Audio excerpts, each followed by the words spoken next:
Jusqu'à quand allons-nous devoir porter un masque? Quelles sont les mesures qui vont être levées en premier? Je ne peux pas encore vous le dire, hein, ça dépendra un petit peu de la nature des foyers, par exemple, qui se déclareront, etc. Si on arrive à vacciner, je vais donner un chiffre comme ça, Oui. 80-90% des Français, parce qu'il faut quand même tenir Oui. compte que ces vaccins ne sont pas 100% efficaces, Oui. on aura une couverture telle qu'on peut tout à fait logiquement penser qu'on reviendrait à une vie normale. Je me fais vacciner.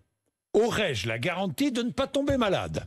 Non, vous n'aurez pas la garantie de ne pas tomber malade. On sait que ça diminue de 90% Oui. votre risque, mais pas de 100%. C'est très important ce que vous dites, parce qu'il va y avoir des gens vaccinés qui vont Oui. tomber malades. Oui. Pour certains d'entre eux, peut-être même mourir de la maladie. Est-ce que je pourrais, même vacciné, encore transmettre le virus?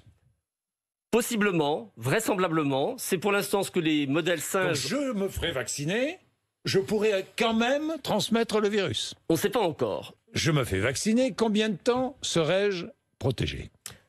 On ne sait pas. On ne sait pas. On ne sait pas. Et puis, il va y avoir des effets indésirables, y compris des effets Il y indésirables aura graves. des effets indésirables. Il y a toujours des Il y a effets toujours. indésirables. Et les fameux adjuvants dont Alors, tout le monde a peur. oui, mais là, ils n'ont pas nécessairement plus... Enfin, c'est pas Oui. à cause des adjuvants qu'on a nécessairement des effets indésirables graves. Oui. Mais tout vaccin comporte un risque d'effets indésirables graves. Les effets indésirables graves, et je préfère dire qu'il va y en avoir, parce que quand il y en aura et qui seront annoncés, c'est quelque chose qui est assumé. C'est des choses qui vont arriver, qu'on assume, mais c'est parce qu'on aura atteint cette immunité collective, c'est parce que tout le monde se sera fait vacciner que l'on pourra revenir à la vie normale. Alors je rappelle, professeur Fontenay, que vous êtes membre du conseil scientifique.